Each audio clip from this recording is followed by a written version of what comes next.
Okay, the coming few minutes might sound like a bit of a ramble and like I'm just speaking from the top of my mind. And if you feel that way, that is because that's the case. I want to talk about something that's been on my mind and I know is on the mind for a lot of other business owners and service providers, and that is imposter syndrome combined with also being kind of steamrolled by your own clients. And to try and structure this in some way, I've split it into 3 parts. The first of which is building confidence. The second is overcoming imposter syndrome. And third is being assertive and daring to take personal accountability. Now, with that said, let's just get into it. Okay, so for context, I have now been running my web studio for, I want to say 2 years, a little bit less than 2 years.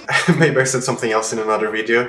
Don't quote me. And throughout these 2 years, I ended up in a lot of sort of difficult situations where the client believes one thing and I know as a professional and expert in my field something else. But the client at the end of the day is the one providing the money and is the one who should be happy with the final product. And so it's a very difficult thing to balance the part of making the client happy and you daring to communicate your expertise in the field. And now with time, I have learned to manage this better and better. And I want to say probably the last year or at least 6 months, I have never been in a situation where the client is sort of steamrolling me, because I am in such a confident situation, both like professionally but also financially, that I am comfortable saying, hey, I understand what you're saying and I know that you may want things a certain way, but I am an expert in this and this is what I do for a living. And so I can say with confidence that although you want it this way, that's actually not gonna be what's best for you and your business ultimately. By saying that, I take a bit of a gamble, because the client can respond in 2 ways really. First one being, well, okay, you, I'm not gonna work with you, sorry, not sorry. And the second of which being, alright, I understand. Thank you for showing me your expertise. I trust you as a professional in your field, so let's do what you believe is best. Now, obviously, the second option is the best one, because not only is the client happy, but the scenario that's best for the business is also happening, and that will probably lead to more and more projects along the road. But if the first one happens, then you lose a client. And so that's a risk that you have to be willing to take, sort of honestly, in order to maintain your own integrity. Because if you just keep on being steamrolled by your clients, then at the end of the day, you're not providing like a quality service. You're just checking off a to-do list that the client provides. And while that may make the client happy short term, it's not gonna result in a good final quality product. And I mean, no one wants that. And so the client is probably gonna either come back to you and say, hey, why did you do this? This is shit. Or they're just gonna go to another freelancer, studio, whatever agency and say, hey, we work with this person and they just provided shit services. I don't know why.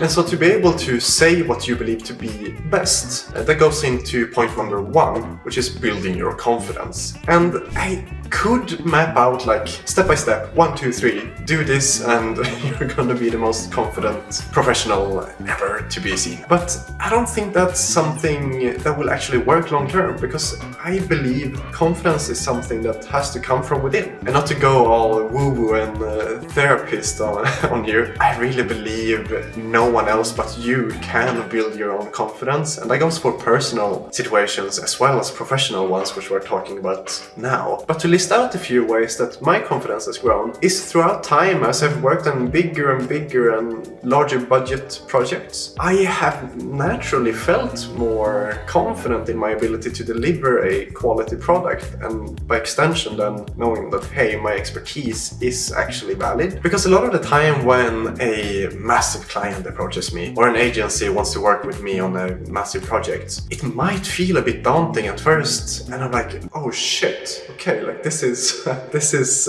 exciting but scary. I've never done something like this before. And that's good but scary at the same time. But even though it's scary, I still go ahead, because I somewhere still within know that, well, I mean, I will do my best, you know? And I have delivered quality products in the past, So this bigger one should just be the same, but more of the same, essentially. And if I stumble into issues, then, well, we'll work it out with the client. I'll talk with other colleagues or whatever it may be. Like, I'll figure it out. And that builds your confidence when you hit these roadblocks and you figure them out. Because, like, hey, I had this issue, but I figured it out. Or pat on the back, I believe it's called. And when you hit these roadblocks and obstacles along the way, you always continuously learn and can apply these to future similar obstacles or future similar solutions. That doesn't even necessarily feel like an obstacle anymore in the next project you're working on. So you're always growing as a professional, which by extension will build your confidence. And that leads me to point number 2, overcoming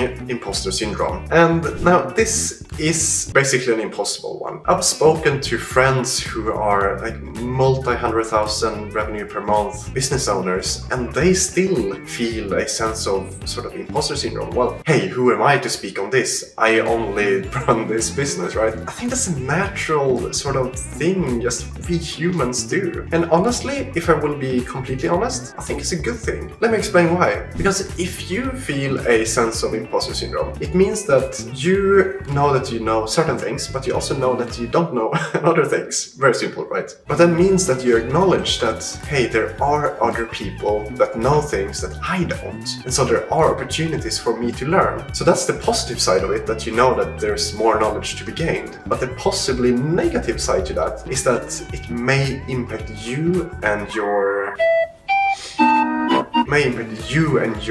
ability to sound confident and be assertive in different professional situations. Because you know that, yeah, well, hey, I know this thing, but, well, I'm not an expert like this other person. And this is something that I personally am struggling with as well. Although I feel very, very confident in my expertise and everything. I recently was talking to a few friends about doing a presentation in a local community sort of co-working space, and it scared me a little bit. Or actually, let me rephrase that. It scared me a lot, because although I know a lot of things that other people don't, I also know that this space is filled with people that have so much knowledge, and who am I to talk about anything, right? And so that's the feeling that arises in me, but at the same time, I also logically know that, well, yes, they know things I don't, but the same goes for me. I know things that they don't. Especially in professional scenarios and professional contexts, everyone is always out to learn, assuming they're good people. No one will ridicule each other. Everyone just wants to celebrate other people's successes and continuously learn and improve their own business and improve their own professional endeavors. So a few ways that I try to handle imposter syndrome is by just sort of embracing the uncertainty of it all. Let's say that I would give this presentation in this local community I mentioned. I may feel like a total imposter and like, well, oh my god, what if they judge me?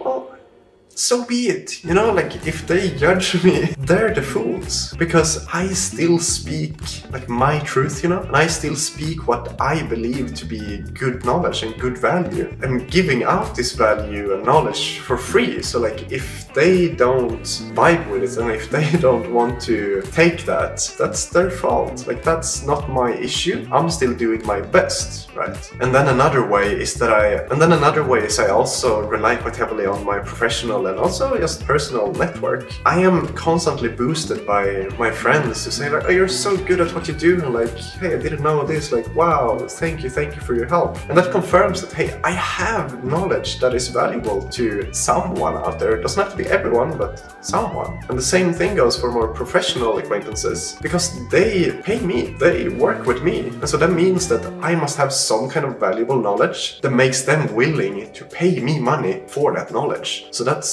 proof in itself. And lastly, that brings me to point number 3, being assertive and just having personal accountability. I believe that, sure, you can work on your imposter syndrome and build your confidence, but at the end of the day, I believe you need a certain type of personality to not let yourself be steamrolled by your clients and whatnot. And so this is very heavily tied to confidence. Assertiveness comes from confidence. When you feel confident in a specific type of conversation, you will feel more comfortable to be assertive as well. because you know that you have a foundation of, hey, I know these things, so I can say like a straight up yes or a straight up no. Whereas if you didn't have the confidence in that context, it would be more like, well, yeah, maybe, okay, I'll look into it, let me get back to you, whatever.